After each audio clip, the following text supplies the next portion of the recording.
Welcome to Nightlight. Step away from the mainstream and gather around as we enlighten the world and our realities and travel this cosmic journey we call life. Join us as we share with you and provide that beacon that can guide us all to a better way. Explore with us as we examine a metaphysical montage of spiritual insights, covering everything from the mundane to the magical, UFOs to unicorns, and everything in between. This is a time of awakening, of sharing and evolving, of spreading our wings and soaring on the cosmic breath of creation.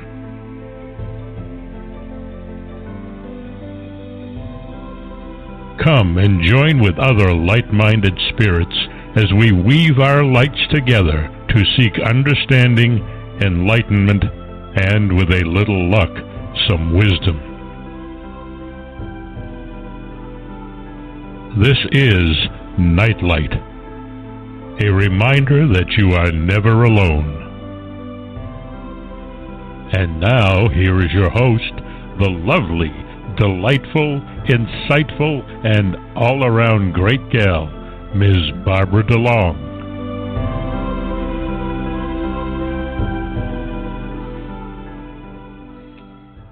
Good evening and welcome everybody to Nightlight. This is one of my fun times because, very frankly, I always enjoy and learn a tremendous amount from my guest, Michele. She is probably one of the most gifted, she is the most gifted astrologer I have ever had the pleasure of meeting. She's a published certified planetary systems analyst, consulting metaphysician, and ordained minister, and since '72 she's taught and consulted in many areas of metaphysics. She's lectured and given more than 15,000 live consultations on radio and television and at seminars and workshops across America, and her columns have appeared in newspapers and magazines ever since 1985.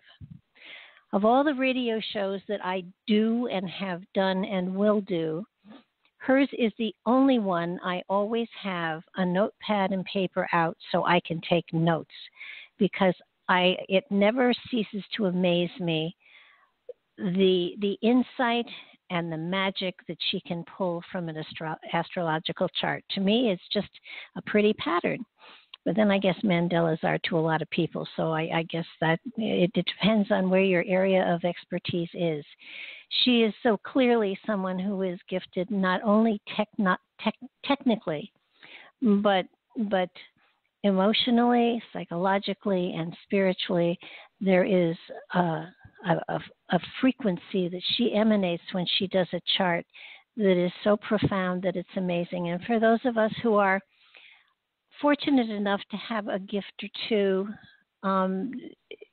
the aura and the magic that she exudes when she does these shows is amazing. It doesn't matter how tired she is or how stressed out she is. When she decides to get these charts out and start cranking on them, suddenly there's magic, there's insight that isn't there commonly.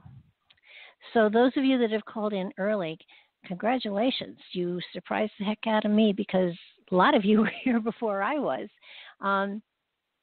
And we will get to everyone who has called in at this point will hopefully get a reading.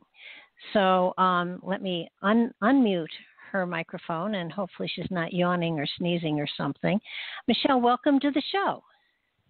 Oh, thank you so much, Barbara. What an introduction. You have taken it over the top. Well, I meant every word, and you know, one of these days I'm going to call you just so that I can really pump the heck out of you about certain things that, you know, not about my chart, but about astrology. Frankly, I don't know as much about the houses as I would like to, so at some point in time I want to make a mini appointment with you so that I can kind of pump you as to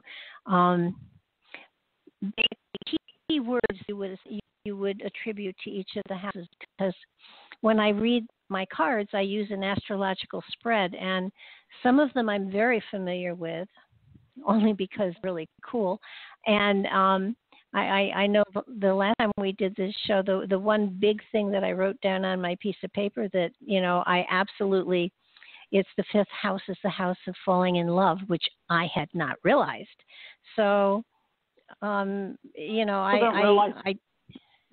no, I literally take notes when you work here, and I am glomming information off of every reading you do. So.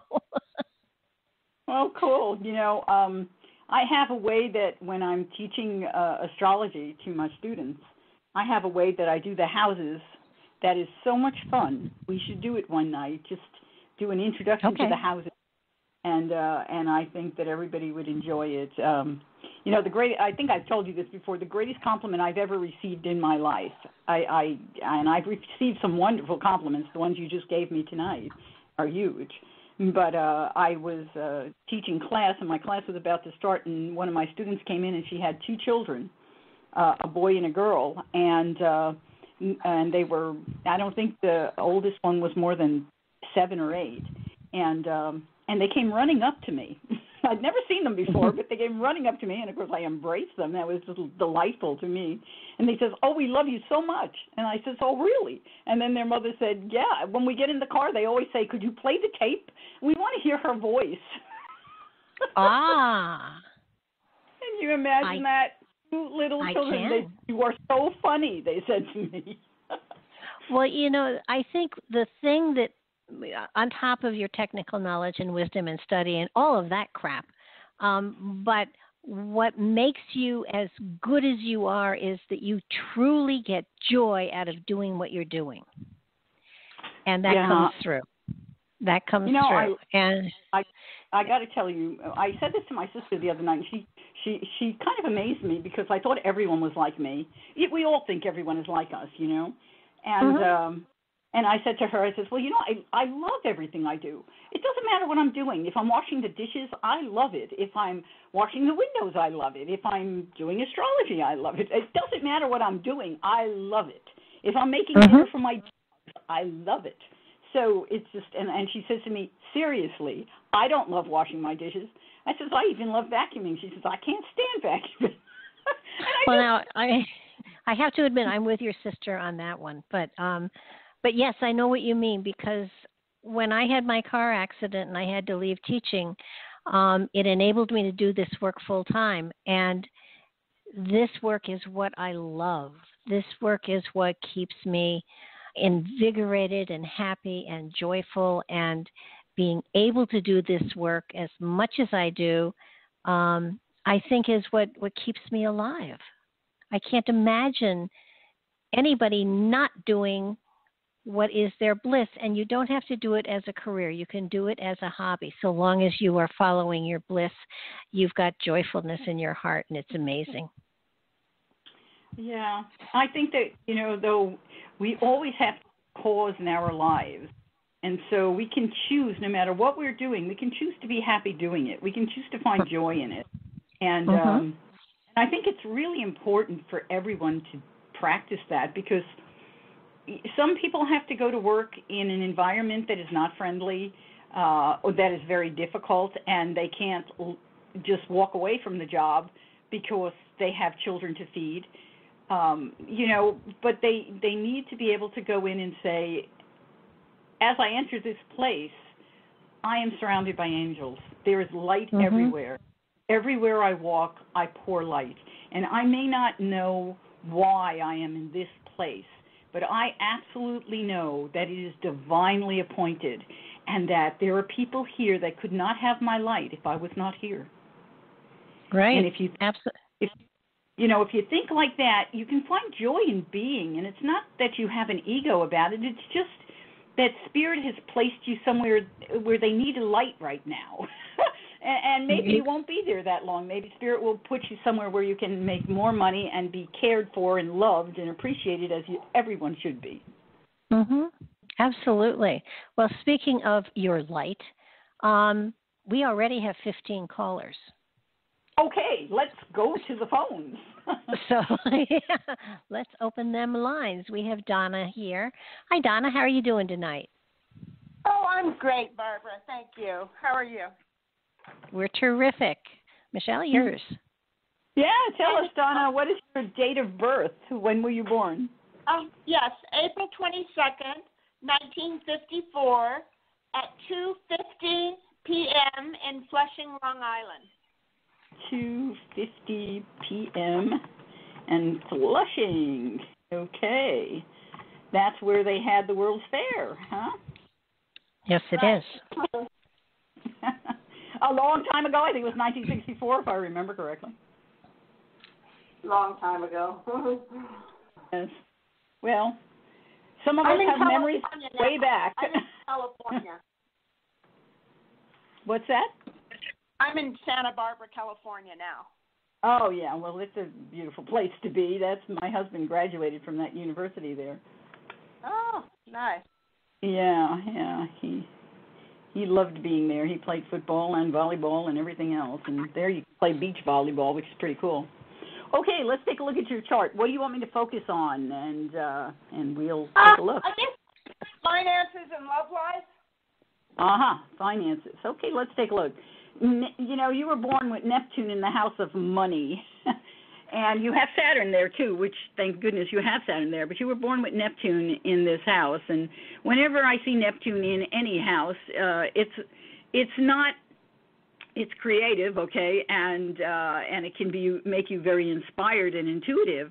But unfortunately, it also causes clouds in that area. And in the house of finances, I usually will tell a client, you want to probably make sure you have somebody who looks over your books or helps you with your finances, because a lot of the time when you have Neptune in this house, you just simply don't remember where you put your money. You spend it, and you can't just automatically say, well, I spent it here, and here. And you don't always have a good accounting in your brain because Neptune kind of clouds it. It makes you very kind, and you can give it away, but it doesn't make you very good at keeping track of it. So you do have Saturn in this house, so as you've gotten older, Saturn has had more power, and therefore Saturn makes you save money. So it's good that that's there, and but still, Neptune there can cloud your vision on money. But let's take a look and see how it's being activated at this point in time. I saw immediately that you were born with a direct square to Neptune. So when you have sudden changes in your world, it can be very difficult for you to remember what you did with your money. And that's you should always be aware of that if you're doing something that suddenly, I have a counting system that I use, so I know where everything is. I always say I have 5 things with me or whatever, and I use that as my way of figuring out what I have. But let's see. Right now, Saturn is actually traveling through your house of the home of residence, your subconscious mind. This is the house of emotions, the house of real property, and this usually keeps us our roots in place. We don't usually move when Saturn is there. The ruler of your house of income, your career, okay, the one that can actually activate money is Mercury, and Venus is your money controller. You have Venus at 22 degrees in the 9th house. This tells me right off the bat that in this lifetime you're here to master not just money, but master money in terms of property.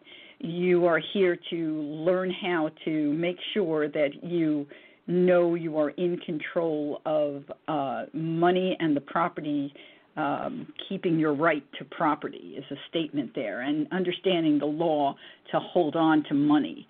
So that's kind of an important statement, and I'm sure in your life you've already witnessed how that has activated. But it's also Venus in rulership, so, in legal fights, you are the individual who should come out on top unless there's huge things that are going against you. You are more likely, it's stressful, but you'll come out on top. Again, you need to keep records, though. If you ever go into law, any kind of law situation, any legal situation, you have what we call a quincunx between that Venus and your natal Neptune, and Neptune continues to move in a tighter form to it. So you tend to stress over that, and you go back and forth in your own mind, which causes the stress. What did I do with it? Did I do it right? Have I done it right? I'm wondering if you have some issue there with your mother, and yes, indeed you do. There's a quincunx action to the moon in Sag, so you probably as a child your mother may have at times done things that cause you to have to rethink.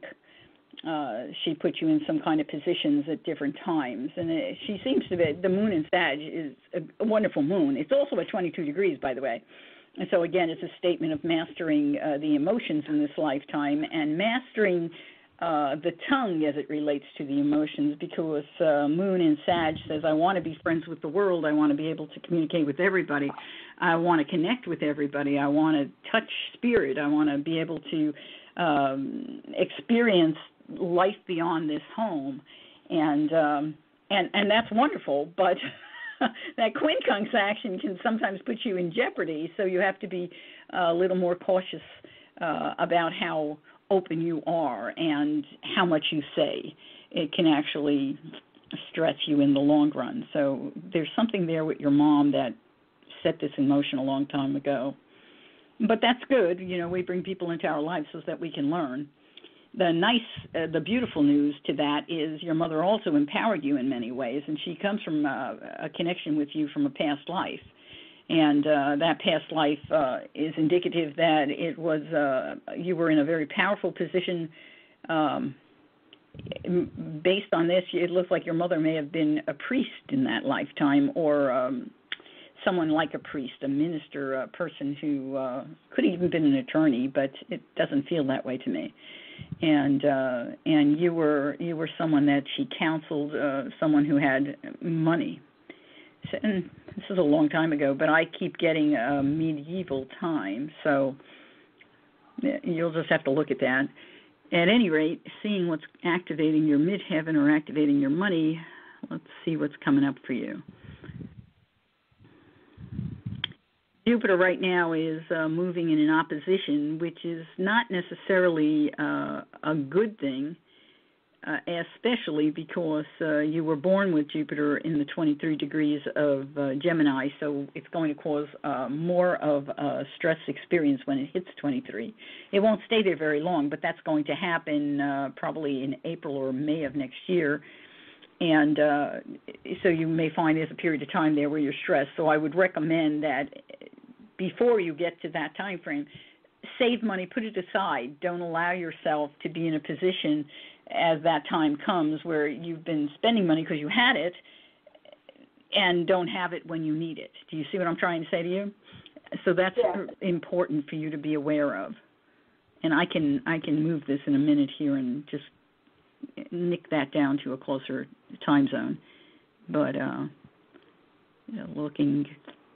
it looks like even with that said, there will be opportunity for you to possibly take advantage of something that may involve a contract, some kind of communication comes in out of the blue that is going to open a doorway for you to maybe even look at either visiting family, a dream that you've had, maybe to travel to a family home. A number of statements going on there. Unfortunately, my computer just decided it would take the chart away from me. That's not good news. At any rate, this doorway will open too when that hits the 22. So hang on, we're going to go take a quick look so I can figure out what's coming up for you. Here we go. Not that far away, actually. Jupiter is moving so rapidly, it will be at 22 degrees mid-February, early around February the 12th.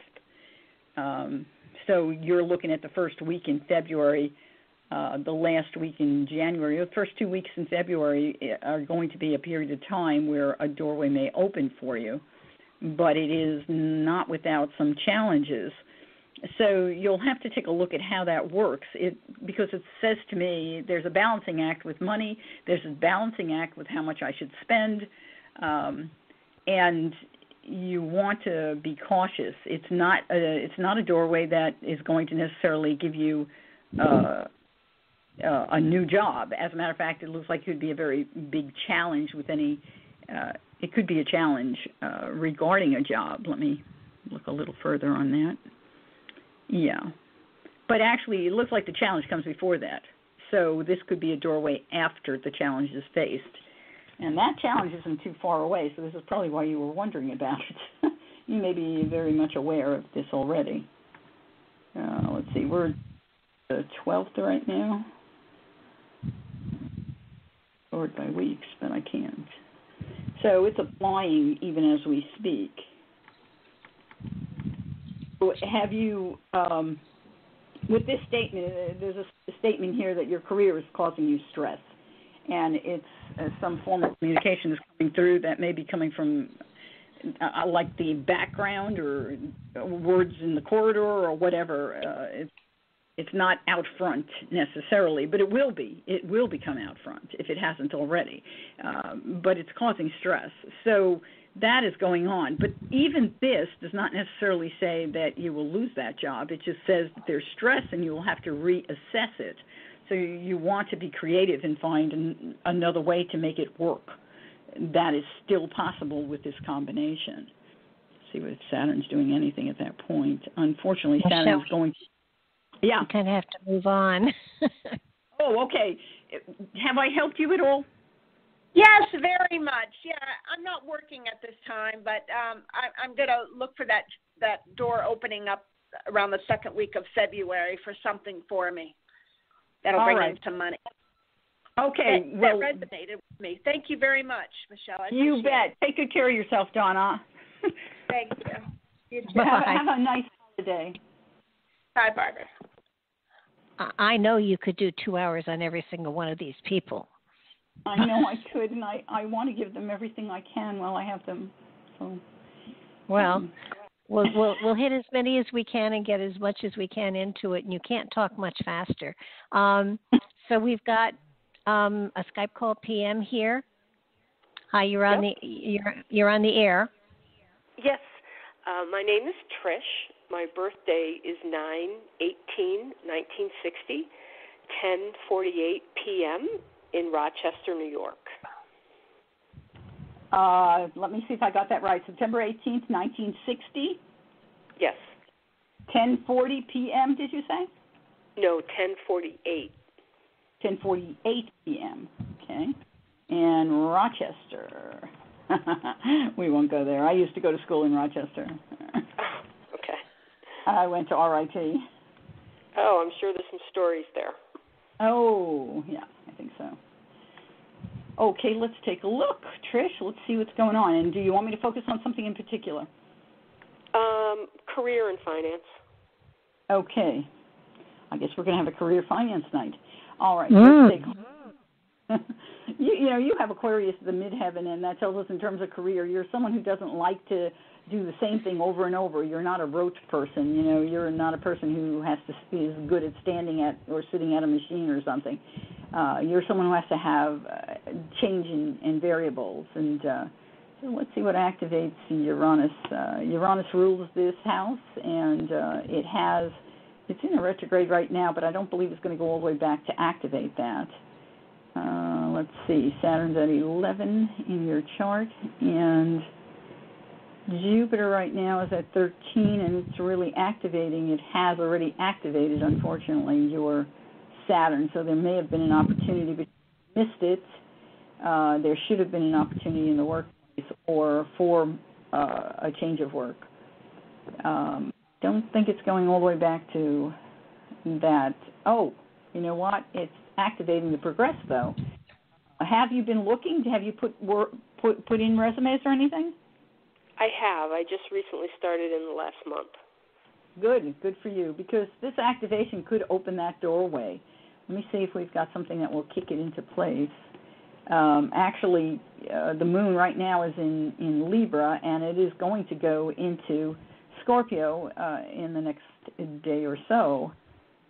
As a matter of fact, it goes into Scorpio, I think, tomorrow. So you may very well hear from someone or connect tomorrow or the day after would be good. Then there would be a break, and when it activates, that moon moves over and activates your Saturn, which is, let's see, this weekend we've got a new moon coming in Sag. So about 2 days later, you're looking at Monday or Tuesday.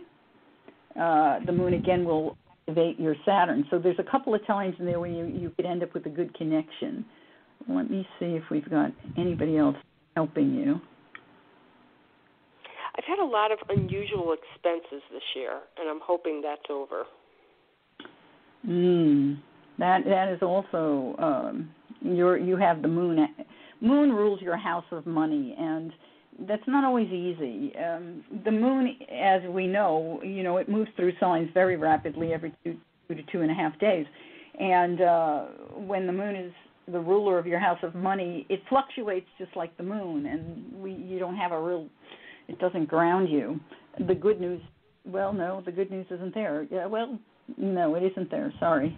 I was hoping for it, but you were born with the moon conjunct Pluto, so there is some statement there that you have been trained by your mom to try to stay in control of all the details, and so that looks right to me that you might have to relax that in order to get more connected to the flow that your money does, because you have some people have charts that they just always have a good constant amount of money. Other people have charts where it goes up and down, and some people have terrible charts that it's completely variable. Yours is not that bad, but let's see if you've got anything that will give you. We've got anything good coming up for you. With Virgo, the good news, of course, is that Saturn is moving into Capricorn. And so it will activate your moon early on, very early on, probably like in January. And that could bring a doorway for you where there could be opportunity in terms of work, or, strangely enough, it could be through some relationship with either an older person who may be in the work field, someone who you have met before is really what the state appears to be. And your progressed Jupiter is also in position to open that doorway. So I think you're going to be past the difficulties. This should prove to be this year, and your birthday is what, September? So year through September, and then again through September of the following year. So you're looking at through 2019, September 2019, your birthday. Those should be 2 good years where opportunity with money for it to be more consistent than it has, for it to expand. And it looks like there are connections with that through some relationship or partnership. And that partnership, since Saturn is moving on top of Jupiter, it could be a partnership that's connected to your career. Know what you do, but so I don't have a lot of grounds to point further. But hopefully that makes sense to you, and that should be good news.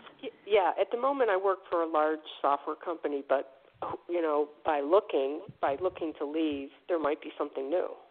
Yes, and I would be looking. I mean, with this combination, let me move this forward, and we'll see when Saturn is going to be actually in position, and I can give you those dates. Here it starts to activate in January. Mid-January it starts its activation. Now, it's not going to stay there very long, but I'm going to move it and see how far we can go for you. And here it is at 429, so this is like a day or two after. So you're looking at the 2 weeks from January 12th to about the 28th. That is a period in time where you should have some kind of, I would be taking advantage of any opportunity that makes an appearance to go in for an interview during that period in time. Okay. Yeah, that should work for you. And, you've got a lot of, I'd like to go on and on, but I probably shouldn't. No. Because I know Barbara's going to say something in another minute. But also the good news is that when Saturn gets past this point, you have Saturn right now going through your house of relationships, and that usually brings all kinds of responsibilities. You're at the tail end of it. That's the good news. And it will soon go, and you're about to have a Saturn return this coming year will begin a Saturn return, which we could go into at great length because it's always important for you to know about your Saturn returns. But you were born with Saturn placed in pretty well in your chart. There are some challenges. You have a square directly to Mercury. So I want to say that you have to be careful not to be so fair with everyone that you eliminate your own needs. And that's the challenge you were born with, speaking up or and saying, well, include me, is very important. And now as you're getting older, it is really important for you to pay attention to that. Okay. A good note to end on. Thank you so much. As well, so it's very important for you to pay attention to that. Okay, I'm going. Okay. Okay. All right. Thank you, Barbara. Thank you, Michele. Appreciate it. Thank you. Oh, okay. Just in case some of these people really want to contact you to go further, how do they contact you? Well, they can actually just pick up the phone and call me if they want to. My number is 541-900-1084, or they can email me, astrology and more, you have to write the whole thing out, at gmail.com. Okay. And you can also find me on Facebook. You actually, if you go to Google, and just put one L in my first name is the important thing, or just put Michele Levant astrologer, and I should come up. You do. You come up beautifully. Because I know a lot of these people are really most probably going to want to dig deeper with you. And the one thing I really want to mention as well, I mean, you give a phenomenal reading and giving people information on their lives, but another thing to really consider using astrology for is the fact that, you know, if you're starting a new business or starting a new career or opening yourself up to new relationships or whatever, it's really smart to see a good astrologer and get an idea as to how the stars are lining up for you, because they absolutely do impact relationships and careers and creativity and all sorts of other aspects of your life that we don't really, I mean, look at President Reagan. Do you know he was inaugurated? He took the oath of office for, I know, governor when an astrologer said, and I think also as president. And then of course he did the one in front of everybody. But they also did it when it was astrologically appropriate. So Nancy loved astrology. She used astrologers. And I think the most phenomenal thing about President Reagan is if you say President Reagan to anybody, they think, what a great president. He was wonderful. He was also involved with incredible scandals, but he always used an astrologer to make sure that when he announced what was going on, he did it in a void, of course, moon. And people never remember those things. They don't really recall the Iran-Contra scandals that were going on.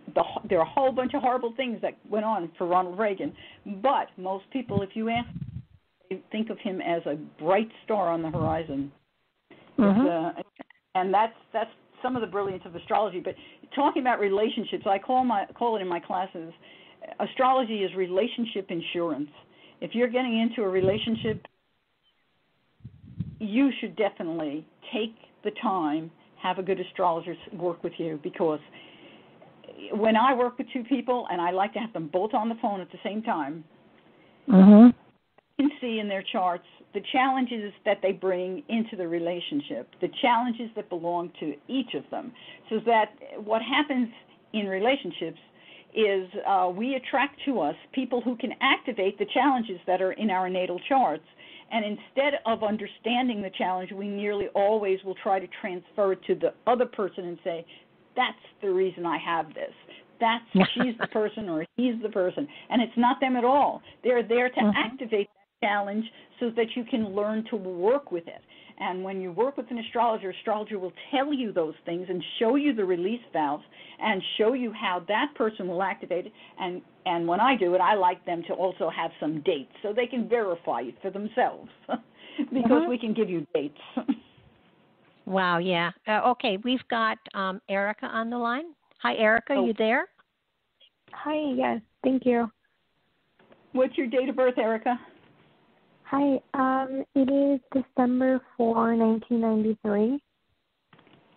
1993. Happy birthday. Mm-hmm. And your time of birth? 12:05 p.m. 12:05 p.m. and the place of birth? Let me go roll again. It is TLALNEPANTLA space DE. Wait a second. TALINE, did you say? She's in Mexico. LNE. I'm sorry, I didn't catch I didn't catch the city. de Paz, Mexico. I still didn't hear you. I didn't. TLA. Yeah. LNE. ONE. LNE. Correct. Yes. LNE. TALNE. Why don't you just say the name? I could probably tell more from you just saying it. What is it? Planta de Paz in Mexico. Yeah, no, that's not going to help me. TAL. I'm just going to go with TAL and then go do a lookup, and then I will see if I see something that looks like what you're saying. Yeah. Is it in Jalisco? Is that how you say it? Jalisco? Is it in that state of? And no, I don't think so. It's TLALNE. TALANE. That's just, I don't even have that in here. What happened here? TALANE. T and then L as in, I don't know, loop. L as in apple, L as in loop, N as in no, E as in Erica, P as in pot, A as in apple, N as in no, again T as in turtle, L as in loop, A as in apple. I don't see anything that looks like that in here.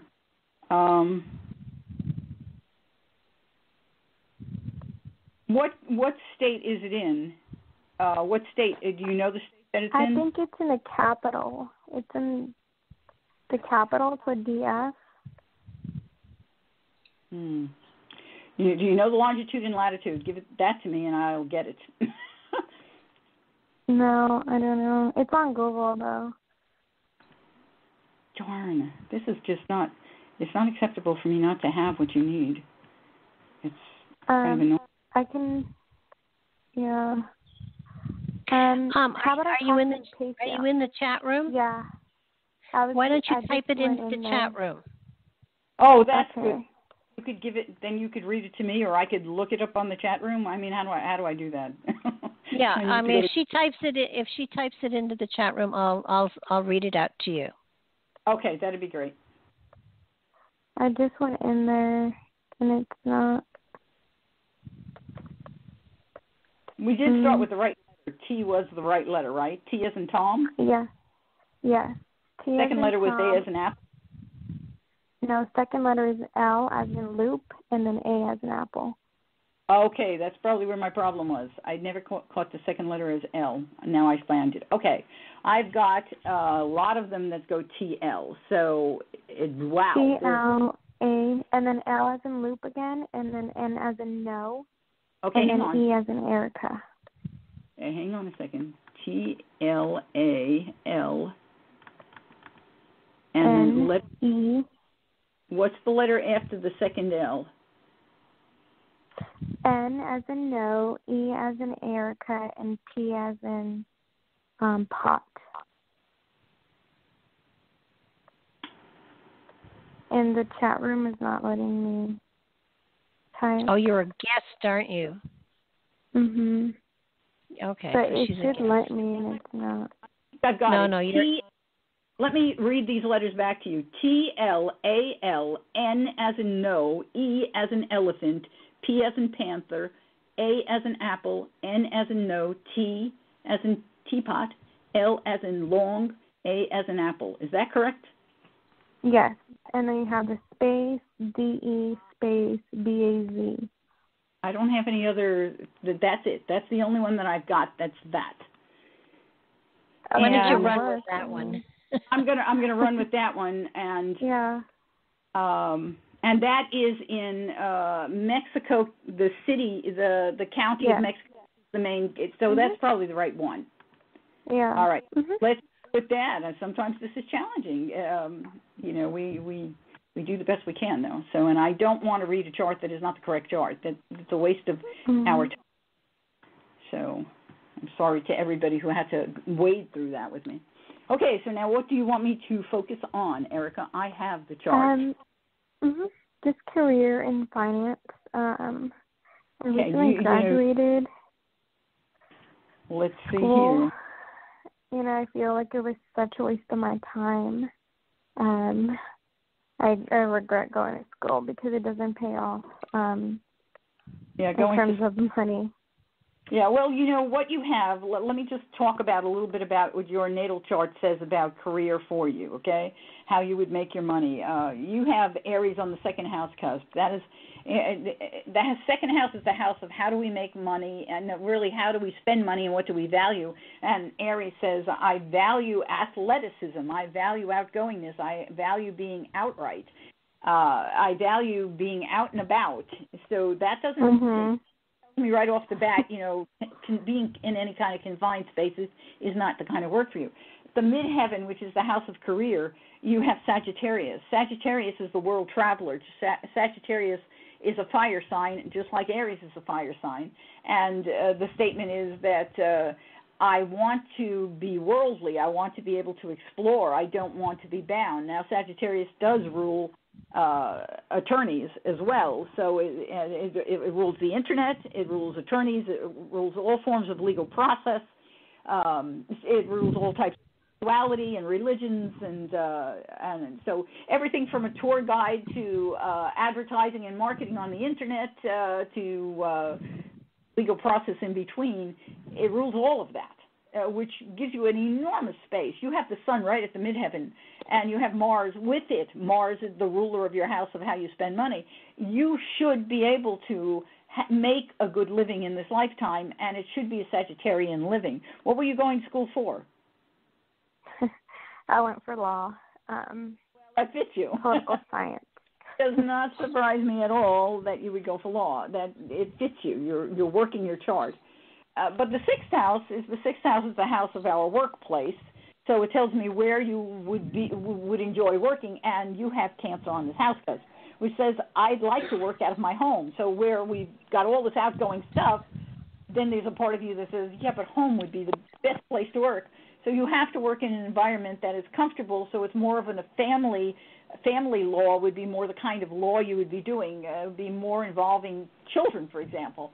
You have the moon in the sixth house, and it is in Leo, and there is a love of children there. There's a love of entertaining there. There's a love of teaching in terms of, and you can teach, by the way. Sagittarius is also that rules teaching.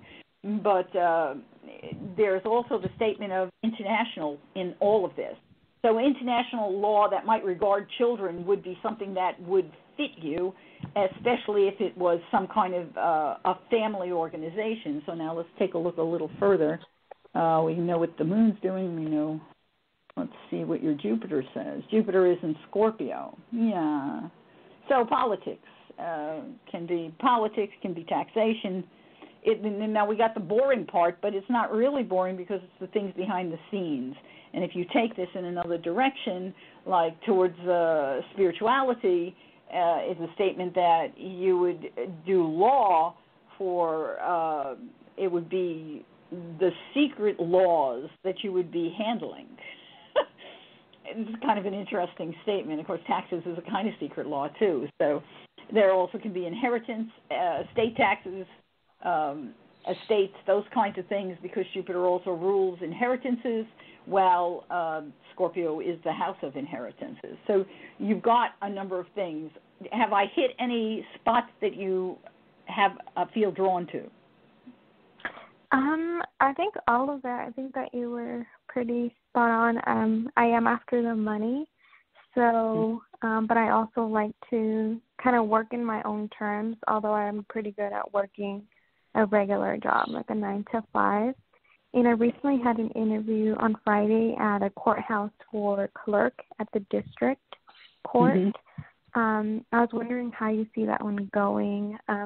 They're going to let me know. Jupiter right now is entered your 9th house, and it's going to be the rest of this year coming through this, but it's going to, when it hits 26 degrees, which it won't do that for a while, and I have to go forward to find where that is in time, but it's not going to do that for a while, but when it does, you have the ability at that point in time to land a job that will empower you. And the fact that Jupiter is running through your 9th house, you could be getting a job in a country that is not the country of birth. There's a whole statement there of foreign country or being in a foreign country, and yet having complete command in that nation. So you've got that going right. You probably set up for this appointment to go for this job back when Jupiter was at 7 degrees, which was activating your midheaven. And your natal Jupiter is 4 degrees Scorpio, so you've just had a Jupiter return. That's a really wonderful thing. We only have those once every 12 years, so this is why you're feeling like you need to push forward. And this should go well for you. I don't have anything here as I'm looking that says an absolute, because I don't have activation of the midheaven, and I don't have activation of Mars. But you did do it under those activations. When you went for this job interview, when you applied for the job, you were under that activation. So there is a possibility it will come through anyway for you. Cool.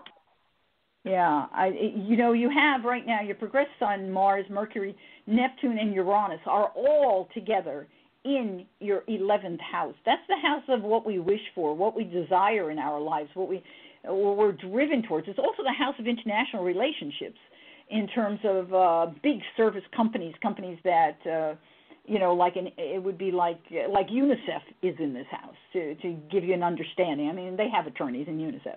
So you have a lot of possibilities with this combination. The fact that Jupiter is rising in your chart right now and will hit the midheaven, not this year, but around this time next year, it will hit the midheaven. When it does, you're going to find yourself exactly where you want to be, and you're going to have the job that you want because you were born with the sun at the midheaven. Can I tell you something? Yeah. I have a twin brother with the same information because he's a twin. And today he left at 3 o'clock to London from Washington State because he's going to be studying abroad up there. And he got an internship with it's kind of like their White House, but for the UK. So he's also an international. He likes to learn different languages, and he speaks different languages, and he is a poly major as well. So you're describing him too when you say all of this. Totally very exciting. Together. You guys came in with great charts. I mean, it's nice to see a chart like this where I can say, in your life you will hit the high notes that you want to hit.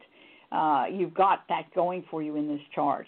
I'm not saying that you have a smooth ride and there's no problems whatsoever. Please don't misunderstand me. But the fact when we're born with the sun at the midheaven and the ruler of your house of money is conjunct the sun at the midheaven, and even your north node in Sagittarius at the midheaven. These are statements that say, in this lifetime, I will make it. I will have the money I need to get what I want done in this lifetime. And to have your progressed planets now in the house of your wishes and dreams, this is the time. This is the time for you to go for it. So we love more about the wonderful things you're going to do, but God bless you. You're one of those souls who came in to get some good things done, and you will. You know, there's a lot that needs to be done on this planet, especially when it comes to law. We need you. And children. You hit it with children because I feel bad for children. I think that everyone deserves a happy childhood.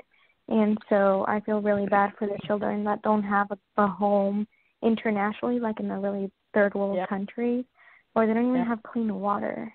And I think that eventually I was thinking about traveling and just volunteering with all that type of stuff. Like, I don't know how to build a house, but I'll learn just, to make that difference.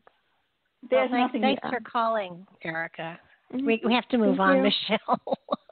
All right. Well, take good care of yourself, Erica. I look forward to hearing great things. Thanks. Bye. Bye. Okay.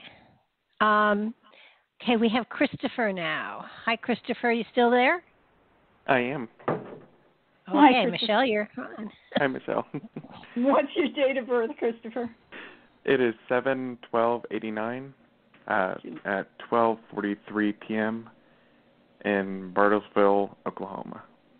12:43 p.m.? Yes, ma'am. Yeah, 12:43 p.m.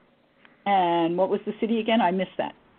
Bartlesville, Oklahoma. I think I've seen that. I don't think I've ever had anyone who came from that town, though. I've had some pretty odd towns.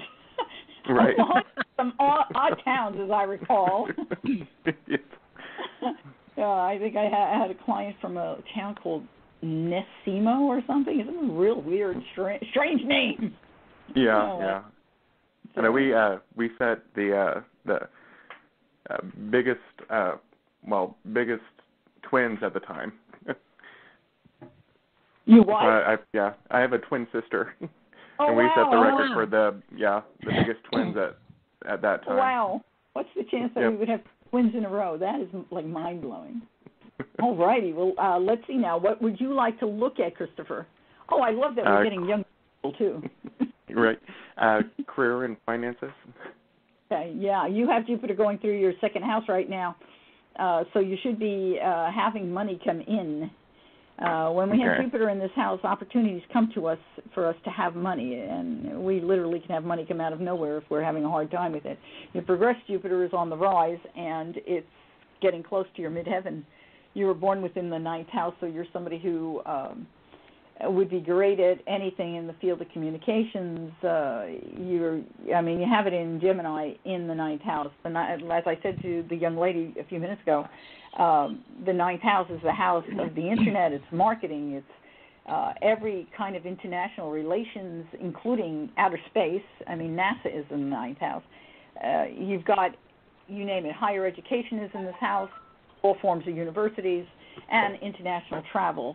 Import-exports are in this house. All of that's in this house. And with Jupiter sitting here, 26 degrees in Gemini, and your progressed Jupiter is already in Cancer applying to the midheaven, you're an individual who has tremendous communication abilities. You could be someone who might work with software. You're a person who could work with whatever it is. I don't have a lot of I don't have any Virgo going on in your chart, so maybe the numbers is not the thing for you. You do have Scorpio, though, in your second house, and Scorpio does activate your Chiron, which is right at your midheaven. So let's talk about that for just a second. It's also in opposition to your Saturn, so there's a whole history between you and your father that is a bit of a challenging history. It's a kind of a past life or earlier in this life where you were wounded in some way, emotionally wounded by him, and because he's a bit of a control freak from what it looks like. So you have to work with that, because you heal that, you'll be able to heal a lot of other people, and you're going to be able to offer that knowledge to others. You have the ability to communicate in a very nurturing way. You are a nurturing individual, which means your twin is equally nurturing, so two wonderful people. And Jupiter, as it continues to move, it will eventually get to your midheaven. It's not around the corner. It's 7 years from now. So it's 6 years it's applying. But as it gets to that point, you're going to rise, if there's a desire to be at the top of the hill, and you do have that, you will come to the top of the hill. And you probably will also work out whatever the issue is with your dad, whether you work it out with him personally or you work it out yourself. It doesn't really matter which way you do it. So let's see what else is going on. The good news is your dad and your mom get along really well, so that's very nice. Everybody's well, everybody doesn't get that. Your mom made some control issues too, but for some reason they can respect each other's control issues, so that's nice. Let's see here.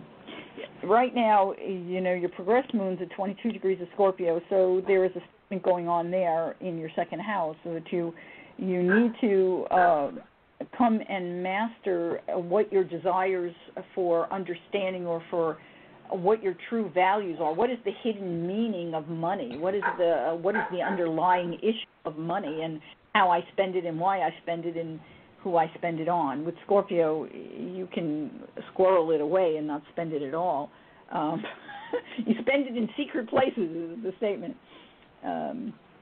It's kind of an odd statement. There are a whole lot of things that could go into that, but I won't go into them. So overall, I would say that you've got some excellent options coming up for you. Saturn is moving into an opposition to your midheaven this coming year, but it's also a Saturn return. So you're going to be 29 years old. Is that what's happening? Yes, ma'am. Okay, yeah, that's the big year. I mean, we have Saturn returns at 29 because that's a point in time. Saturn, if you understand Saturn is a planet that's like your principal in your high school. They're going to give you a diploma or they're going to send you back a year.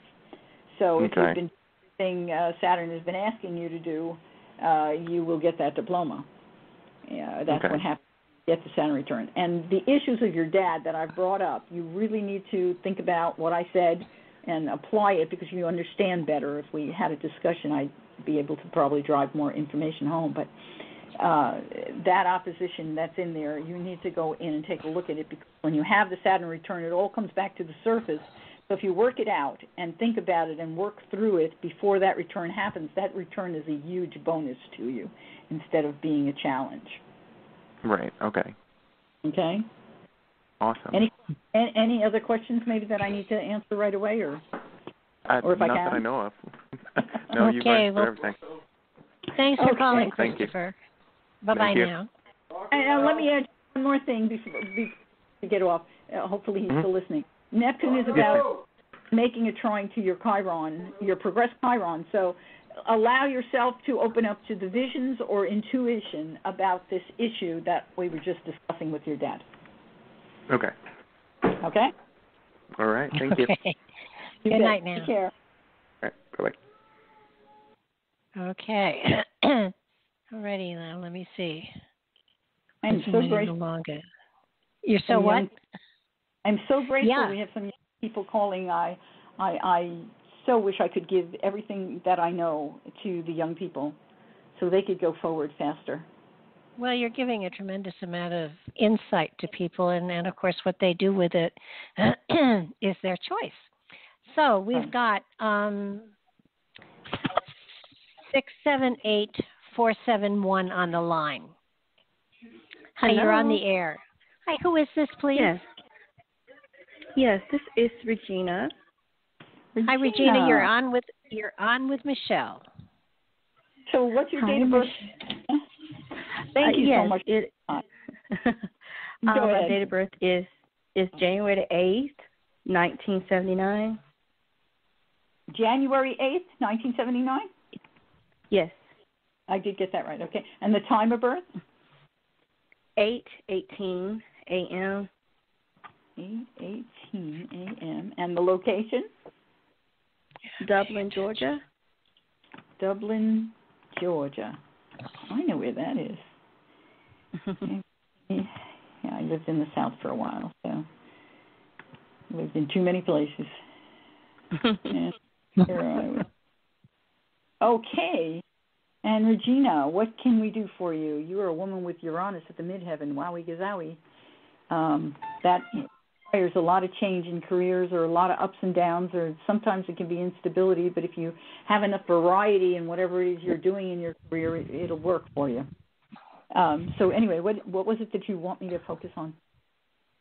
And by the way, that is so true. Man, I'm telling you, that's some kind of roller coaster. Yes, I know I've spoken to you about my career before, so I guess I want to focus on love because I guess I get so disappointed with career and just not going like I want to. So I'm just going to shift it. Well, you know, if we were to just look at your chart and say what would be the best career for you, you know, you have the water signs on all three of these career angles. You have Pisces on your house of money. How do I spend it? And, of course, Pisces is connected to Neptune, and Neptune right now is traveling through that house. So you want to kind of tie down your credit cards and be careful with your money because you won't really remember what you did with it. And so it's important during this period, and that's going to go on for a good 7 or so years. So it's not like around the corner. Okay, and it just increases that.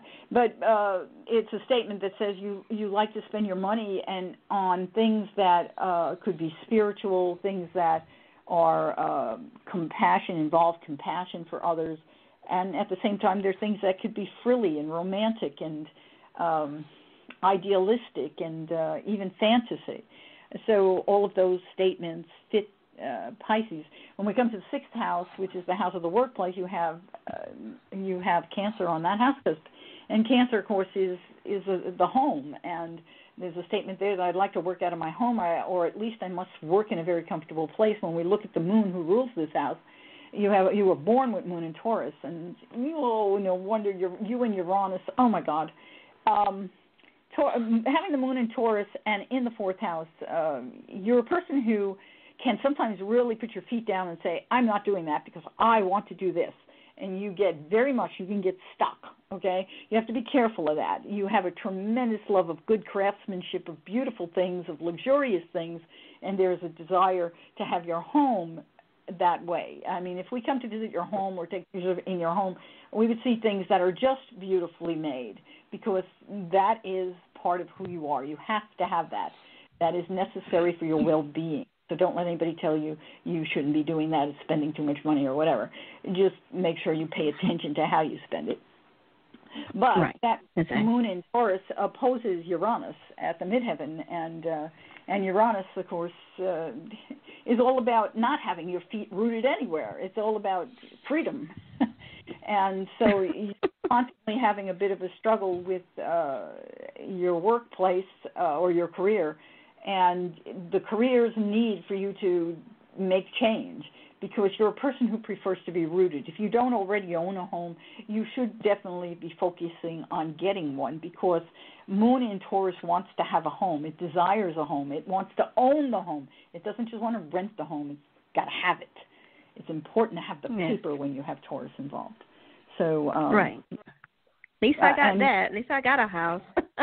It looks like you already have that because I see a trine to your sun and to Mars. And this tells me all about past lives and how you have been a great manager in past lives. You're a person who can think the big picture and see the big picture and then actually take action to achieve it. So no question you already have that. You have so much going on that is wonderful in your chart. So the issue right now for you is where's the love of your life? And you were born with Jupiter in the 7th house. So when we find this love, he's going to be the love of your life because Jupiter says you will have a happy, loving, joyous relationship, and it will be a family affair. So it's a beautiful statement. But you don't have anything else focused in there, so we need activation of your moon. Hang on. Mm-hmm. Progressed moon right now is at 15 degrees. It's not activating that cusp, and it has gone long past the activation of Jupiter. Jupiter itself is in Scorpio this year, so it's not going to help you. It's going to challenge you. Matter of fact, when Jupiter goes over Uranus, when it hits that 20-degree mark, you're going to have to work at making sure that you, I would say, take a trip if you can. because it will make your Uranus happy. Okay. Well, that could happen next year. I'm thinking about going on a trip, like in August. I would say, it's going to probably be, I was going to take a look at the time.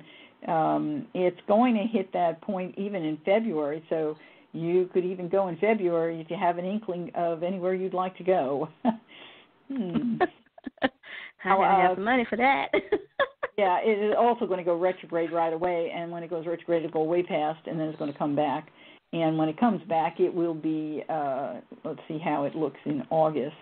In August, it's only 14 degrees, but in September, it will be applying to Uranus, so that would be a good time to go. Okay, yeah, because I've been divorced 2.5 years, going on 3 now, so I'm like, when is this man going to come? Yeah, well, doing everything on my own, and it's hard, but not saying I need a man to help me like that. It just get a little, lonely. Yeah. And I know I got to work on myself. You're going to have something that you should have an opportunity, and it may come through your career or through travel as a result of career, so a conference or something else. In the end of this coming year, in December 2018, you have, even before December, it's going to be a nice wide stretch for you, which is unusual. It will range from probably around a little bit before Thanksgiving until December 10th or so of this 2018. That will be a doorway, an opportunity for a relationship that could turn into a marriage. So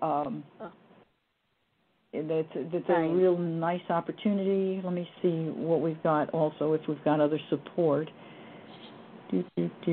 Uranus is nobody you want involved with marriage.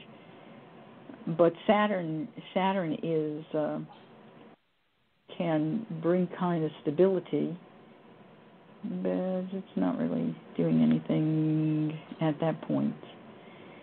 But what's happening, the challenge you have really is your progressed moon to your natal moon during this period in time.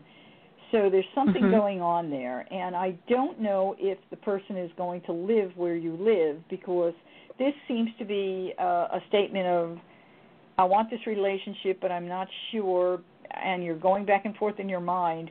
Do I have to give up my house? Do I have to move? Do I want to move? And it may not be that you have to move far away. It's just the idea of giving up a house is not something that you are ready to do. So that's causing stress. So I would highly recommend, if you do get him, if this doorway opens and you do find a man that you're happy with, don't sell your house. Rent it. Do something with it so that the mortgage is paid. And wait to see how your relationship goes.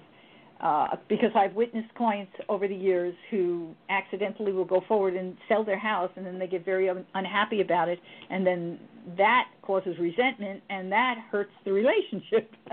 You don't want to do that. Oh, my gosh. No, I do not.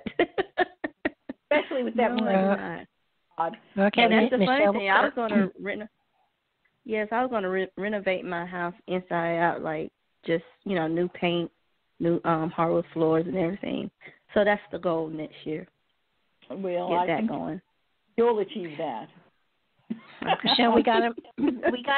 Michele. Okay, well, take good care of yourself, Regina. Many blessings to you. Have a wonderful holiday season. You too. Thank you so much. Bye-bye. You're welcome. Bye-bye. Okay, we've got 708-927. Hi, you're on the air. Hello. Thank you for taking my call. Our pleasure. Hi. What's your name?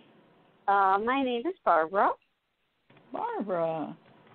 And Great. Your date of birth? Oops. Pardon? I did not hear.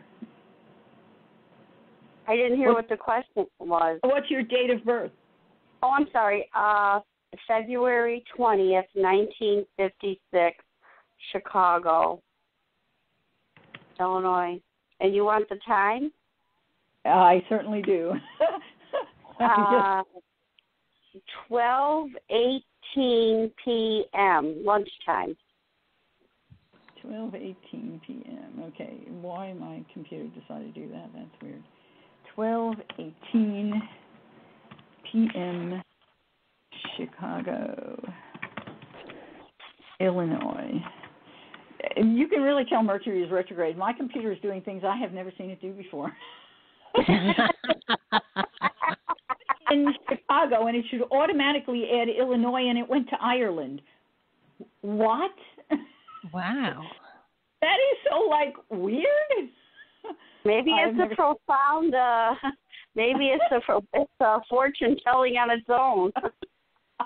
Could be past life. Past life, Michele. Yeah. Past life. Maybe it is a past life for you. I don't know, Barbara. You may have ancestors in Ireland. I don't know. I do. I should say. Yeah, really, I do. Yeah. Oh my God. Well, somebody in this computer who wanted to talk to you, obviously, because we have, between Barbara and myself, we also channel, but that's not what we're doing tonight, guys. Sorry. Oh, let them come in. I don't like when they take control of my computer. It's not good. No. Okay. I wanted to look at career and finances. Okay. Yeah. I want to go along with the theme of the night. Yes, yeah. So that's fine. That's fine. We all have, things that are very important to us at different times. So when I look at your chart, it's you have Uranus. You were born with Uranus 29 degrees retrograde in Cancer in the house of your income, your money. And that is not an easy combination. 29 degrees is what we call in astrology a critical degree. Did I say that clearly? And and Uranus is never stable. Uranus is, we got it today, we don't have it tomorrow. It's here, it's not there. It's a roller coaster ride. So it comes and goes, and it comes and goes quickly with Uranus. Nothing is slow with Uranus. So that is a challenging combination. The statement is that in this lifetime, you have been riding this horse many lifetimes, and in this lifetime, you are to be able to learn to go with the flow, let go, and trust. Trust is so important. Your intuition here is important. Trust that you have what it takes to get what you need. Wow. This is not an easy thing to tell anyone, no less to live, because you, through your life, have had many leaps of faith because of this 29-degree Uranus. So let's see if it has a helping hand around here. Neptune is not helping. Let's go for a helping hand going forward, because you're right, it hasn't been easy. No, it hasn't. I am so sorry. But, I think we have reasons. The horseshoe is upside down. The whole thing's upside down. Life can be. Let's see here. So your father was not a support there in this, from what I'm seeing.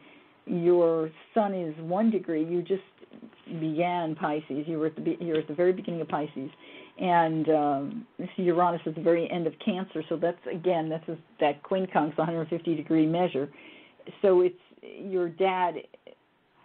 Your dad may have been someone who caused some of the changes that happened, and as a result of the changes that he caused, it did not give you the stability in terms of your ability to feel comfortable or to be able to let go, because he wasn't always there for you. In Pisces, that's the sign of the dreamer, and to have a father in Pisces is not usually a father who's incredibly present. He may be present physically, but he's not necessarily all that present. He's not there like holding your hand and giving you the support you need and helping walk you through the choices that are wisest for you. Instead, he caused stress in you as far as money is concerned, so he may not have been the best provider either. I hate to say these things about people's family, but I just tell you what I see on the chart, so forgive me if I've said anything that bothers you, I don't mean to. Not at all. Okay. Saturn, there's also an activity there between the Sun and Saturn. Saturn is you don't have any, your planets are not like in signs that are what we call cohesive. They're like just at the tail end, 27 degrees Sagittarius, which means it's just on the tipping point of Capricorn. So Saturn is actually good with your Sun, but it's out of sign. So to explain that is not easy. This is a natural trine, which says that stability should have been available to you and success should have been available to you because of what your father taught you, at least at a spiritual level. The things he taught you through spirit, maybe not so much through his mouth or his actions, because it's not speaking to you. So it's very interesting. But right now, what's fascinating is your progressed Saturn is already at 1 degree. You were born with it. Yeah, that doesn't help. Okay, never mind. That was such a good thought. It's a challenge. What has happened is it has become more of a challenge, so you need to figure it out. You need to come to an understanding of what your father gave you and what he didn't give you. Bless him for the things he gave you, and bless him for the things he didn't give you, because in not giving them to you, you've been able to and you will eventually manifest greater strengths in those areas. So hope that helps you a little bit. Right now, your progressed moon is also speaking to this Sun of yours. So again, it's pointing towards your dad, it's pointing towards your career, and it's a stressful point. Fortunately, the progressed moon will only last for 1 month in this position, and then it's on its way to the next degree, which will be great for you because you've been under pressure like this for the last 2 months. So, and it could even be 3, but I say 2 because more likely. At any rate, a month from now, this pressure will release. So make sure you take the time to identify these issues that you know had to do with your dad not saying things, either not saying them clearly or not speaking directly or speaking through the Bible or some other spiritual point. For some reason, he didn't make the close connection. Is he still in the body? He is. And are you able to communicate with him now? He's very passive aggressive. Oh. Well, you just got to work with it and bless him as much as you can. Your Sun right now is progressed to 2 degrees of Taurus, so it has been trying to communicate with your dad. So you may have been trying to work with that for the last few months, but you need to go forward with you. But you need to. I was just going to say the same thing. Sometimes you just got to do you. Yeah, but the thing is, the reason this is coming up, and it's so poignant right now, is that we have to look at it to see what are the gifts. In every pile of ashes, there are gifts. There is a diamond hidden in every pile of ashes. And when we see a combination like this, that's what they're saying. There is some gift that your dad gave you. It may be what we call a retroactive kind of gift, in that it's not like, here, let me give this to you. It's because I haven't given something to you. You learned something, didn't you? See what I'm saying? I'm going to have a spiritually based career. Well, good. You should. If you have Pisces at the midheaven, go for it. You know, with all the water signs, anything that nurtures the world, and your Mars is in Sag, Saturn's in Sag, you have the ability to have your workplace can be a place that is very well established. It could be a church, it could be a congregating space, it could be something that is interfaith or international. It could welcome a lot more than just one religion. So you have that going right there, as clear as could be, in the house of the work. And having the Sun at the midheaven says you'll be very successful at it. You have the ability to be successful in anything from spirit to fantasy. So it's a wide gamut, but both of those things, you know, the high end of Pisces is the Elysian fields. It's heaven. And the low end of Pisces is drugs. So, but you don't have anything that pulls you down there, so there's no problem there. No. But, I just wanted to ask a question. I had applied for a position, a full-time position. Do you see it coming through? You have Mars. If it's going to come through, it would come through here pretty quick, unless Mars goes retrograde, and I don't think it's going retrograde anytime soon. So let me move it forward just in case I've missed something. No, it doesn't go retrograde. But let's see, it might activate again. The problem with getting any kind of job right now, for anyone who's listening, the issue is that you're in a Mercury retrograde. So the chance that the job, unless it's a job you applied for in the past, and then suddenly it does come through, the chance that you'll stick with it or keep it or it's what you really want. It was in the past. It was before the retrograde. It was? Well, then go for it, because it's very possible that it could come through even tomorrow. You've got, right now, Mars is at 2 degrees. Your midheaven is 4 degrees. It is working a trine towards your midheaven. So, you've got a couple of days here. Okay. Well, Barb? Yes. Yeah, good luck. I feel so uplifted. I'm sorry, Michelle. No, well, I have to tell you. I have to tell you something, Barbara. That the kind of background that she's outlining for you is exactly what great spiritual teachers go through. So that that old saying, if it doesn't kill you, it makes you stronger, and all of that kind of stuff in a way apply, because you've learned so much from your experiences. It makes you more compassionate, empathetic, sensitive. It brings out all the mystical gifts in one. It either brings them out or they go into depression and drugs, and you are definitely not in that kind and of you never will be, because no, you have Neptune trine your sun. You're a person who's highly intuitive, highly capable of understanding the secrets or wisdom that is hidden from the rest of the world. And Neptune in Scorpio in the 5th house says that I will invest in the understanding of the secrets of higher knowledge. That's the statement. It's not drugs. So, and you will be successful at the things you do. So. You have set yourself up for one of the most amazing rides ever. You have the energy. You have the energy. You have lined things up, and I'm not going from astrological. I'm going from the other stuff. That your life has been in I have an ex-husband. I have several actually, but only one still alive. But anyhow, he used to say, "You pay for the good times with the bad," and you have so set yourself up for a harvest of wonderful stuff. It's amazing.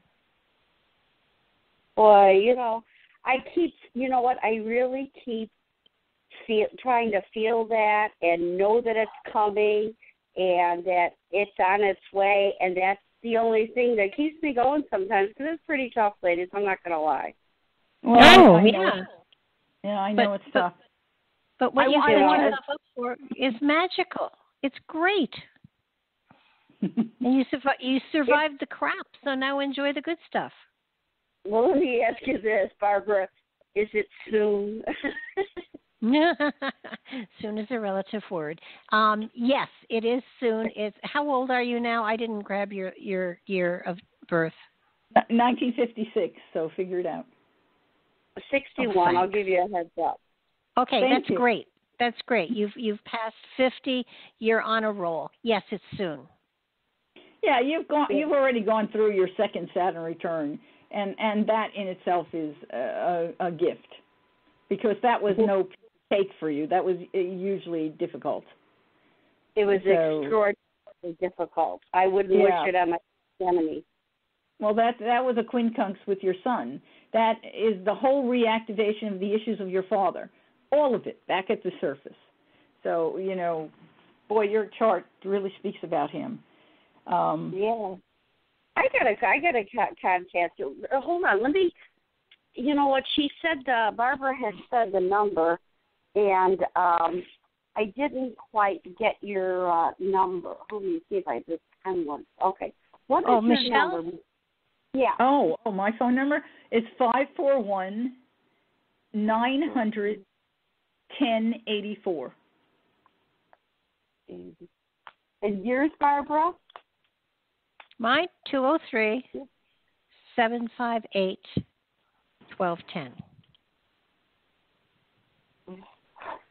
Okay.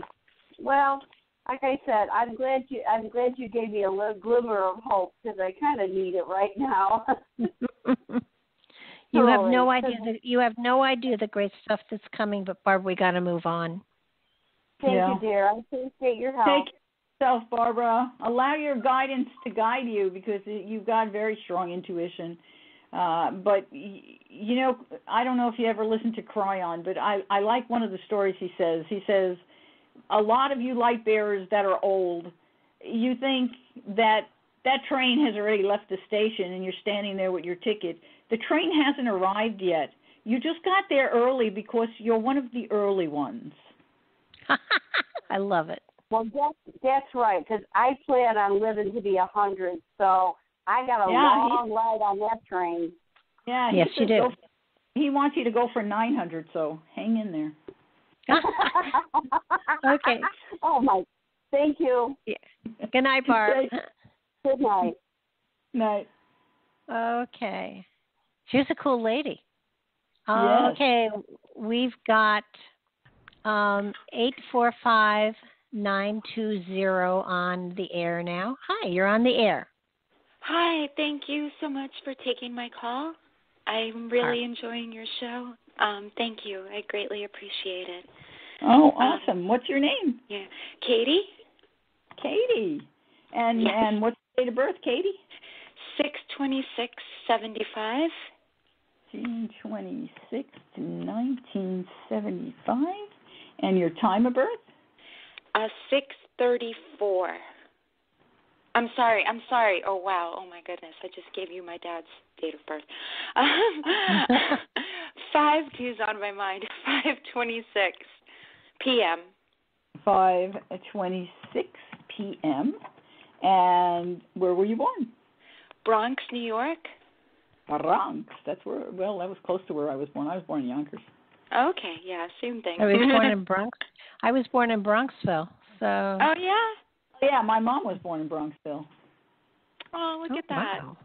Yeah, I grew up in the Bronx, though. Yeah. Oh, nice. What part? Yeah.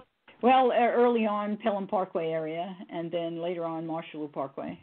Oh, well, we could have been neighbors when you were on Marshalloo. Yeah. It's so many people that we connect with. It's amazing. I was right there by, what's the name of that big hospital? Montefiore. Fury, yeah. Yeah. Okay, so Katie, what are we looking at? Pluto's going through your second house. Yo. It's health. Yeah, it's health. Yeah. Oh, yeah. When Saturn goes through your second house, it's not a party. It's hard work, and you save every penny you can, and you work with it. And Pluto going through the second house, Pluto brings transformation like the wind of change in its path, and fortunately you don't have any actual planets in that house, so it hasn't done anything specifically destructive. But it is right now in a quincunx action to your Venus. So there is this stress module going on in your life. It has to do with relationships. It can have to do with past life relationships as well as present life, and it can have to do with what you value, having to reassess your values. It could even be a legal action that might be involved, or just an educational thing, or it could be something really far away, or all of the above. So this is not an easy experience for you. Pluto is not going to get out of that path for a while, so very important. How long is a while? Well, I have to kind of go forward for a bit to find that out. Oh, okay. I don't because Pluto has a habit of coming back and forth, and it usually makes several passes. So, and here it is. He is coming right back in September of 2018. It comes back, and then it stations at 18 degrees October the 12th of 2018, or somewhere close to October. And when it does that, it probably will go forward and finally leave you alone. This pass at 19 degrees, November 12th, it's back in December. And then finally it hits 20. And when it hits 20 on January 12th, 2019, It's probably going to be the last pass. I'm going to check, though. It goes back again, but it's probably not going to go all the way back. We'll see. No, it only goes back to 20, and then it continues forward. So that will be your last pass in January of 2019. It's a long journey, and you must, and anybody who hears my voice and understands that I've said anything about a conjunction, an inconjunct in your chart, a 150-degree aspect in your chart, from a planet like Pluto or a planet like Saturn, you must take time to breathe every single day. Take breaks. Set a clock so that every hour you take a deep breath. You do some kind of spiritual practice every day. And that spiritual practice doesn't have to be complicated. It can be a glass of water that you know that you're on that hour you're going to take a drink of water, 4 ounces of water. It doesn't have to be a lot of water. And when you go to grab it, you look at it and you say, I see light. Light pours into this water, and as I drink it, light pours into me, and all negativity is washed away. You need to do things like that release the stress, because when we have a quincunx action in our charts, that can turn into a physical problem if we do not release the stress. And when it's involving Pluto, it's a couple of years. So you have to get into a practice. So Pluto is your teacher. It is teaching you how to transform your life and how to value your life in a different way. And if you do any traveling, pay attention to where the planets are, because with this quincunx, you end up stressing when you're traveling, and you need to make sure that you have supporting actors. Other planets are supporting you when you travel. Like right now, Jupiter is not supporting you. It's actually challenging everything. Oh, no, that's in 2018. Sorry. It's not right now. I still have my chart way ahead. I have to back it up. But that's the thing. You have to pay attention and make sure that you have supporting actors if you're going to do any traveling. So, with health, because they're saying, surgery and affecting reproductive organs. Can you give me your ascendant is Scorpio, so reproductive organs are key element. A lot of the time with reproductive organs, when we have Scorpio in any form of control here, it's more about linings than it is anything else. And linings can be helped through cell salts. Through what? I'm sorry, I didn't catch that. Through cell salt, C-E-L-L, and then a separate word, S-A-L-T-S. Okay. There is a cell salt specifically for Scorpio, and if you email me, I'll look it up for you. I don't have it in my brain anymore right now. But please, yes, if you don't mind. No, you could certainly email me, and I'll look it up for you. I should have it in my brain, but it's not working right now. At any rate, it's important for you to be taking that. If you go into any kind of surgery situation, I would make sure you take the cell salts for a couple of weeks before and then for a couple of weeks after, because you don't want to have a loss in any of the coatings. That's the short supply you will have. Let me see how your Mars is landing, 26 degrees. Well, you have a good Mars. You have a very good Mars. 26 degrees Aries, very, very strong. It's in rulership, and it is conjunct Jupiter. So you do have a wonderful stability with that combination. You should be fine. Pluto, if you're going in for surgery, though, some surgeries we're able to choose times for, and other surgeries are involuntary. There's no way we can choose the time, in which case, intuitively, you just have to pray and ask Spirit to make sure it's the right time for you. But if you have the opportunity to choose time, we do surgery charts, and they're complicated. They take time, and everybody's got to weigh in. So, I have to know everything before I can go in. Right. Let's see here. You were born with a whole lot of planets in your 8th house, and the 8th house is the house of surgery. You have Saturn there, and it's in Cancer, And you have your son. Oh, you have your son in this house. Okay, so that's very, very good news. Your son at 4 degrees Cancer. Let's see if you've got support for that son. I don't see any of your planets close to that. Venus gets as close as it can get, and that's not very close, but it is in retrograde. Your progressed Venus is retrograde at 11 Virgo, so it is giving some support, and Venus is great support for that. Pluto actually is supportive. No, it isn't. It's challenging. It's in Libra. Yeah, I don't like that. Let's see, Neptune, and it is past. It's not applying, so. And Neptune is in Sag, so it's not any help either. Yeah. When are you going for the surgery? They wanted me soon, like tomorrow or Monday. With the Mercury retrograde, I'm like, are you kidding me? You know? Yeah, exactly. One thing I would say to you, be very careful of if you do have to go in. Right now, Neptune is at 11 degrees Pisces, so it's making a trine to your sun, a trine to your vertex. And in some fashion, that is good. It is kind of supportive. The drugs would be helpful to you with that combination.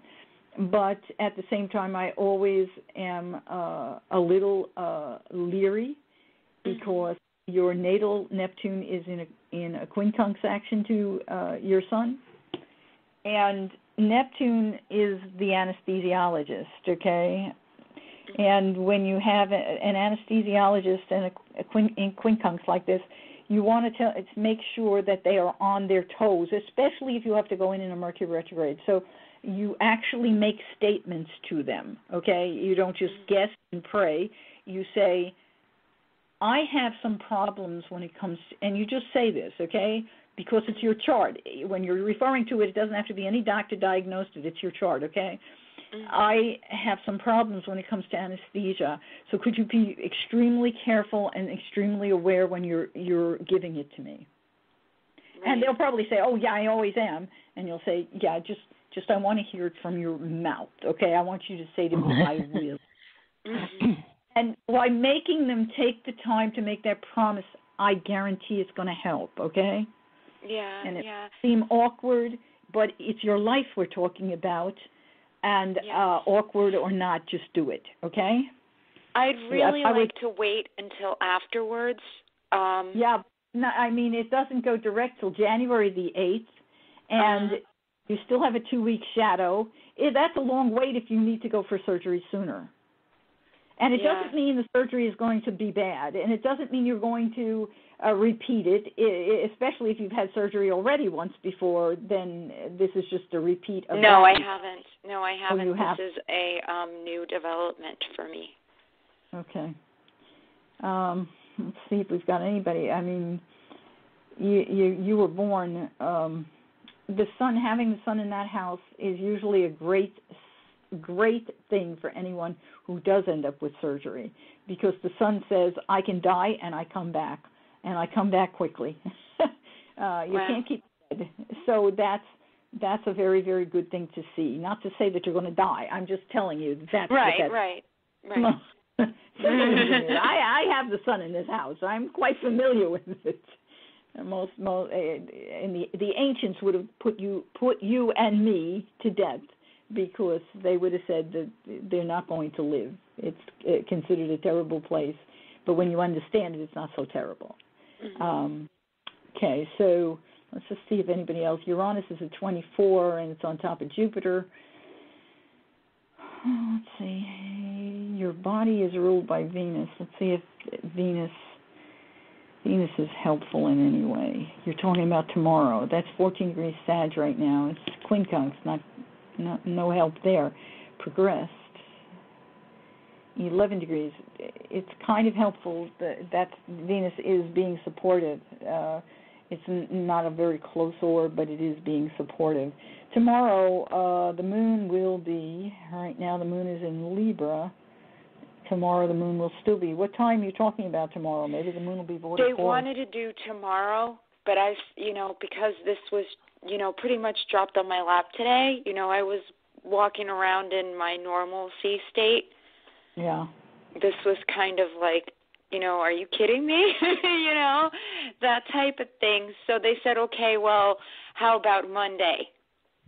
Okay, well, the good news about tomorrow is that the moon will be in Scorpio tomorrow. So if you're actually, it's supportive of your sun, and it's in a trining action to your sun.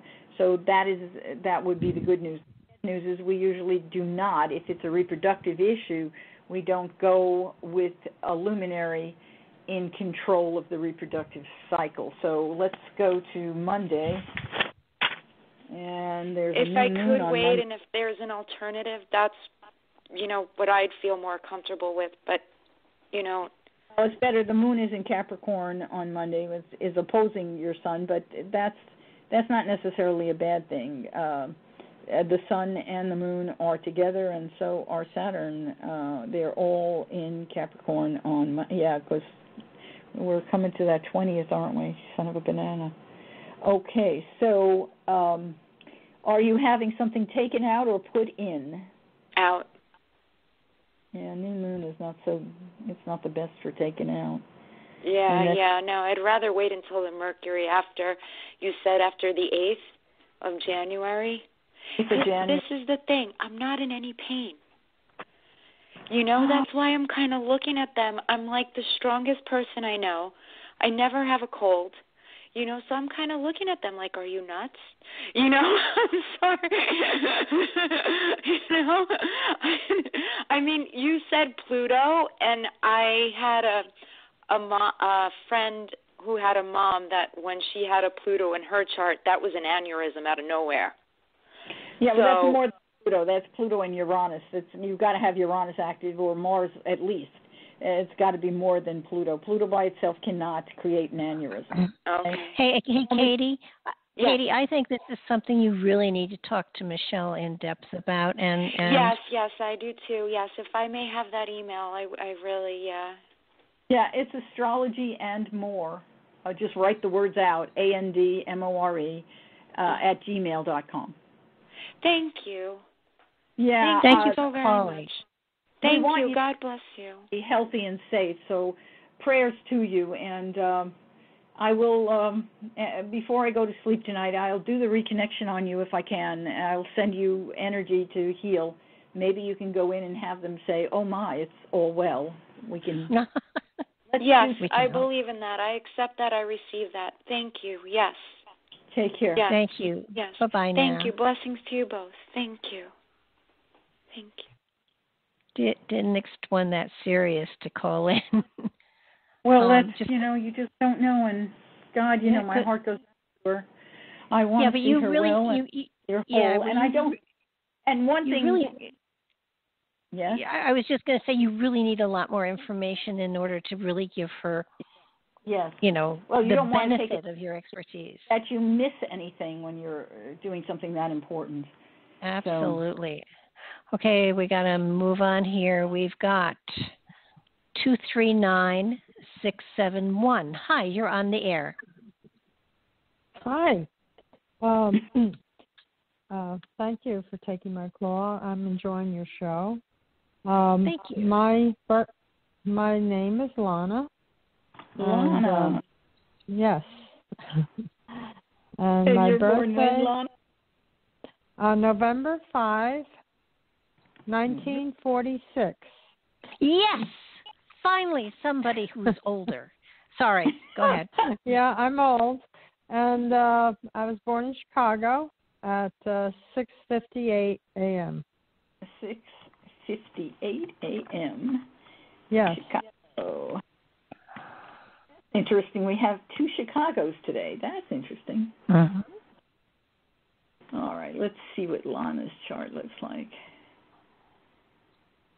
All righty. And what do you want me to focus on? Anything in particular? You got all kinds of stuff happening here. Oh, I do? Well, I'd like you to focus on my love life. On your love life, okay. Yes, my love life at my age. Venus. Venus is the ruler of your house of marriage. Mars is the ruler of your house of falling in love. So, looking at, let's see if anybody's being activated. You don't have direct activation from Mars on Venus right now, but you are going to have some activation come. Let me just move this forward because there's a number of things that I'm seeing possible. So let's go for it. You've got very shortly, actually, not far down the road, in the end of this month, Mars is going to activate your Sun and your natal Mars.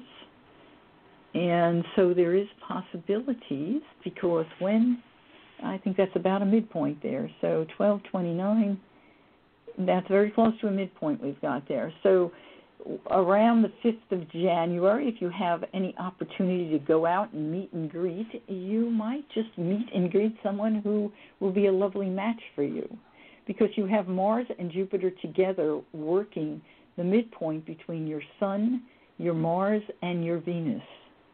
Wow, that is a lovely statement. And it's on your ascendant, so you are going to look more dashing and have more energy than normal. So you will look quite lovely. I say go for that. Look for that. Okay. Those opportunities don't happen very often. Jupiter could not be in this position again. It will not be in this position again for 12 years. Really? Yeah. Wow. So around the 5th of January, you're saying? Go to a New Year's party. Go out. Go have a good time. Go. Somebody's going to invite you to a New Year's party. Go. You know what I mean? Mm-hmm. Yeah. This could be an opportunity. Now, there are going to be other ones coming up down the road. So this year has some good opportunities for you. Jupiter is going to continue to move forward, and even next year, around this time, or just a little earlier than now, in November probably, Jupiter will conjoin your progressed Venus. So, again, there's a statement there where you could, maybe what develops during the year will turn into a marriage if you want one. Because Jupiter on top of Venus could easily create a marriage for you. This is on top of your progressed Venus. And in fact, progressed Venus is conjunct by next year it will be really conjunct your South Node. This would be someone from a past life that you would be connected with, and someone who you may have been a scribe with, an explorer, a priest, or a nun, someone who you were in a religious order with, or someone who you just traveled the world with. Interesting. And that means that they would take that and run. Yeah, and they would probably be who, when you connect with them, they're someone who would like to travel with you, and you make great traveling companions. So I think you've got some good options coming up. So get your out there. For the entire year, pretty much for the entire year.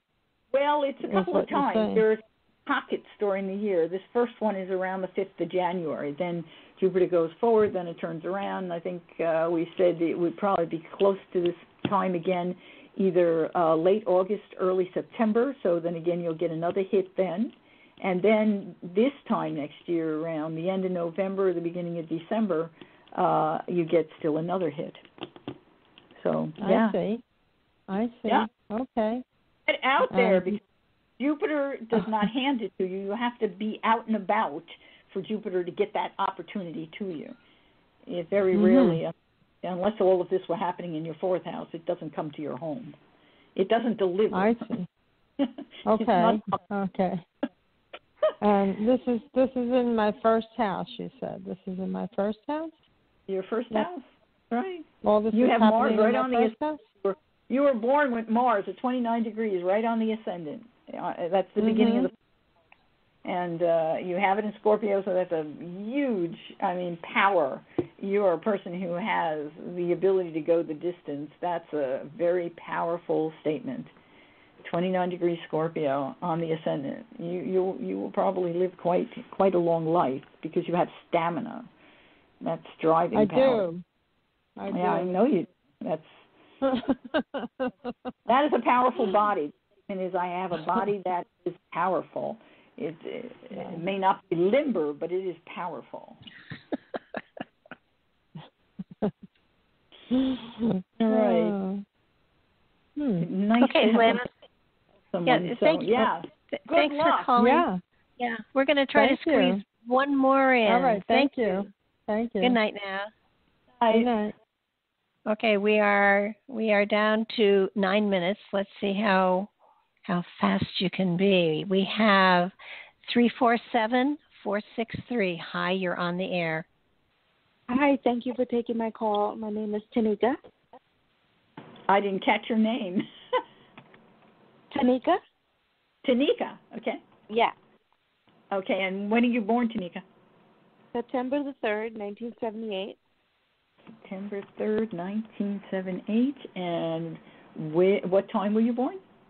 I always was told I was born around 7 in the morning, 7:30 a.m.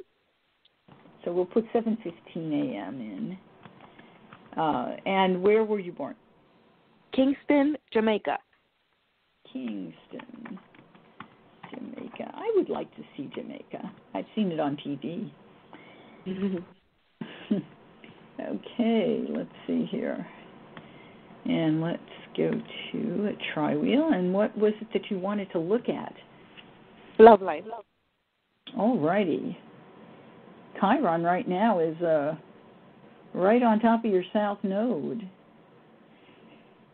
And you know what that means is that the issues of relationships from the past and even from past lives, it's a time for you to really look at them, to come to an understanding of how you have not necessarily put yourself first. You've too often in past lives kind of gone into this I love you, and then everything is just fine because I love you, and you don't actually take into account the things that you should be taking care of for yourself.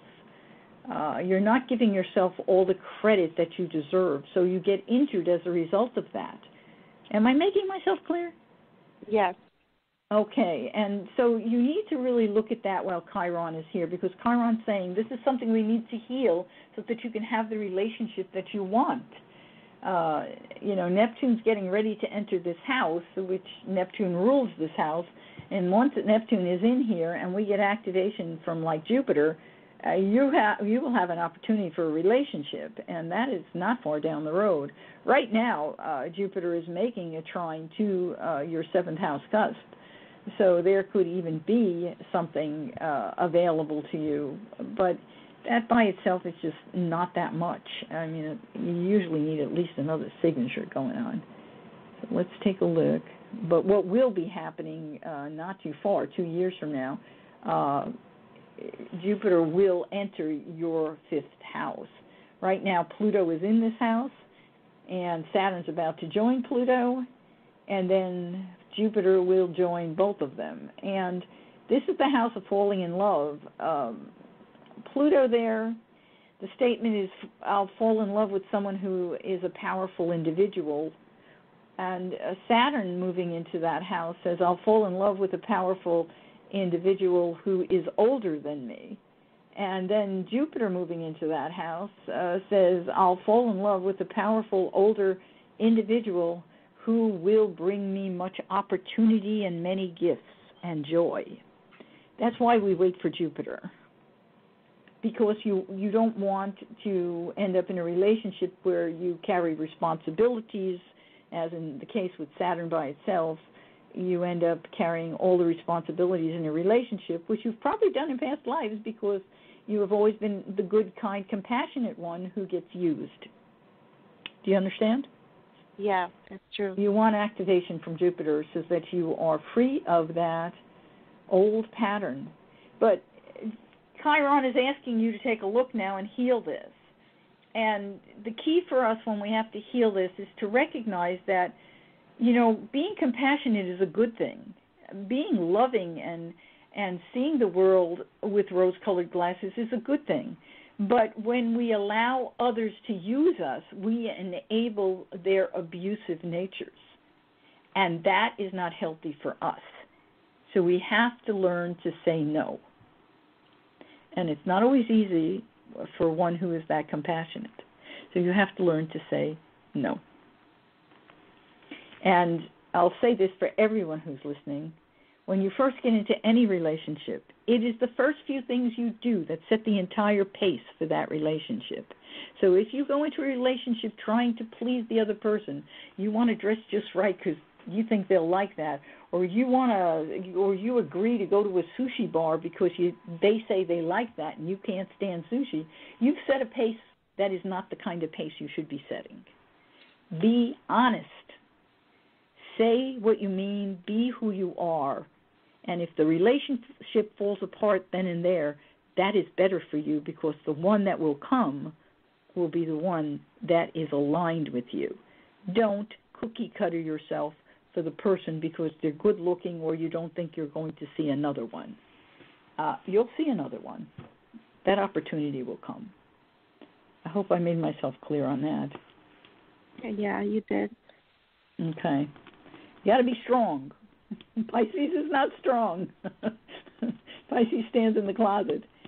You have your moon in Virgo, so what ends up happening after you have pain, you can end up being very critical, and the person you're critical of is yourself.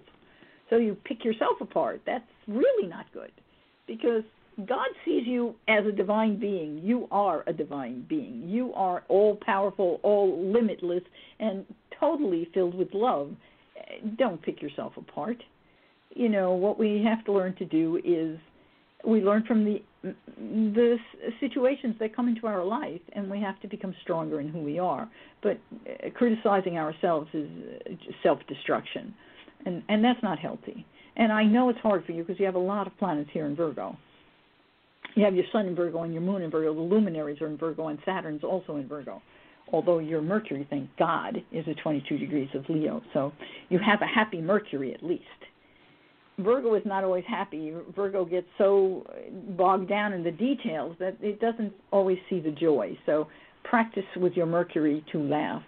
And when you feel like criticizing yourself, stop, take a deep breath and say, I did exactly the right thing at that moment in time. And I know you did, so I know those words are accurate. Because according to our consciousness, each of us does exactly the best we can.